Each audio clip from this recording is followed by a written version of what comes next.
গঠনতন্ত্র অনুযায়ী ডাকসুতে সেই প্রার্থীরাই আসলে নির্বাচন করতে পারবেন, যারা নির্বাচন করতে পারবেন এবং নির্বাচিত হতে পারবেন যারা মুক্তিযুদ্ধের স্পিরিটকে ধারণ করেন এবং সমুন্নত রাখতে সবসময় সোচ্চার। তো সেই জায়গা থেকে বাংলাদেশ ইসলামী ছাত্র শিবিরের কমিটির একজন সদস্য হিসেবে এস.এম. ফরহাদ তা করেন না, এবং তার পূর্ববর্তী যে কার্যকলাপ সেটি যেমন টিএসসিতে রাজাকারের ছবি প্রদর্শন ছাড়াও আরও অনেক মিস ইন্টারপ্রিটেশন মুক্তিযুদ্ধের, সেটি আসলে সেই ক্ষেত্রেও দেখা যায় যে এস.এম. ফরহাদ আসলে মুক্তিযুদ্ধের স্পিরিটকে ধারণ করেন না। আর যেটি বিষয় সেটি হচ্ছে তিনি নিষিদ্ধ ছাত্রলীগের সাথে সরাসরি সংযুক্ত ছিলেন, তিনি ছাত্রলীগের পদে ছিলেন এবং পরবর্তীতে তার কোনো পদত্যাগের কোনো প্রমাণপত্র পাওয়া যায়নি। তিনি আসলে আমার মনে হয় যে তিনি এখনও নিষিদ্ধ সংগঠনের হয়েই হয়তো নির্বাচনটি করছেন, এবং একই সাথে তিনি এই বিষয়টি পরিষ্কার করেননি যে তিনি ওই সংগঠনটি থেকে আসলে পদত্যাগ করেছেন এবং ওই সংগঠনে এখনও বিলং করেন কিনা। তো এই জায়গা থেকেই আসলে রিটটি করা। ডাকসুর যে গঠনতন্ত্র সেটিকে বললাম যে লক্ষ্য এবং উদ্দেশ্যের যে প্রধান পয়েন্ট, এক নম্বরে যেটি আছে সেটি হচ্ছে সেই বিষয়ের সাথে এস.এম. ফরহাদ সরাসরি বিরোধিতা করেন আর কি।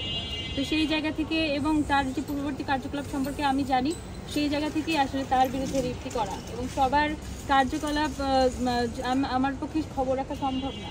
আচ্ছা, এস.এম. ফরহাদের প্যানেলে কি আর অন্য কোনো এই ধরনের কেউ আছেন কিনা যারা আপনি যে অভিযোগ তুলছেন সেই হয়তো আছেন সবার তথ্য প্রমাণ যদি কালেক্ট করতে যাই সেটি করা সম্ভব, কিন্তু আমার একার পক্ষে তা করা সম্ভব না। যে ফুটেজগুলো ভিডিওগুলোর কথা বলা হচ্ছে সেগুলো এডিট করা এমনকি কিন্তু বলছেন তিনি বলতেই পারেন, এবং তিনি আদালতেও সেটি বলবেন হয়তো না। আচ্ছা, এই যে শেষ সময়ে এসে লিড করার বিষয়ে অনেকে বলছে হচ্ছে নির্বাচন বানচালের ষড়যন্ত্র, এটার বিষয়ে কি?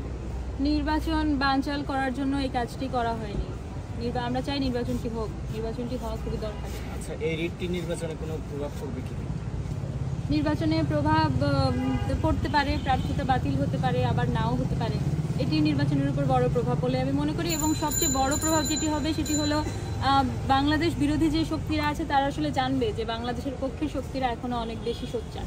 এই রিট করার পরবর্তীতে আপনার উপরে কোনো ধরনের হুমকি বা এই ধরনের হুমকি বলতে আমি সোশ্যাল মিডিয়াতে এক ধরনের অর্গানাইজড অ্যাটাকের শিকার হচ্ছি, যেটি নিয়ে আমরা আসলে জানতাম যে এরকমই হওয়ার কথা, এবং তবুও ভেবেছিলাম যে এস.এম. ফরহাদ তিনি বিশ্ববিদ্যালয়ের একজন শিক্ষার্থী হিসেবে তার তিনি এই ধরনের কর্মকাণ্ড নাও করতে পারেন। এক ধরনের এক্সপেকটেশন ছিল যে তিনি বিশ্ববিদ্যালয়ের শিক্ষার্থী, আমিও তার বিশ্ববিদ্যালয়ের একজন শিক্ষার্থী, এবং তিনি এই স্ট্যান্ডার্ডটি ধরে রাখবেন, কিন্তু তার যে বট বাহিনী দ্বারা তার যেই ধরনের কার্যকলাপ আমরা দেখছি এবং তার দলের যে কার্যকলাপ আমরা দেখছি সেটি আসলে খুবই লজ্জাজনক।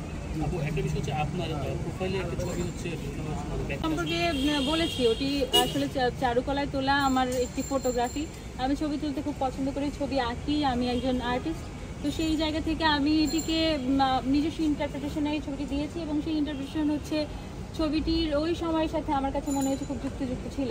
একটি ভাঙা কাজ, সেটি হয়তো আমাদের হৃদয় ভেঙে যাচ্ছে, আমাদের মানুষরা মারা যাচ্ছে, আমাদের ছাত্ররা মারা যাচ্ছে, সেই জায়গা থেকে হয়তো সেটি দেয়া, কিন্তু তারা এটিকে ভাবছে যে এটি মেট্রো রেলের ভাঙার দৃশ্য।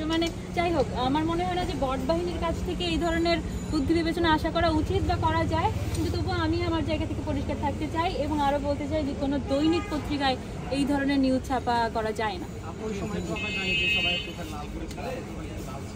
আমার প্রোফাইল লাল ছিল না, এটা এক ধরনের সোশ্যাল ফ্যাসিবাদ, যে প্রোফাইল লাল না করলে আসলে সে অনুভব করছে না, সে আসলে সেই ঘটনার মধ্যে নাই বা সেই ঘটনার বিরোধিতা করছে, বা যে কোনো স্ট্যান্ড ধরে নেয়া, এটিকে আমি বলবো এক ধরনের মূর্খতা বা ফ্যাসিবাদেরই আরেকটা রূপ।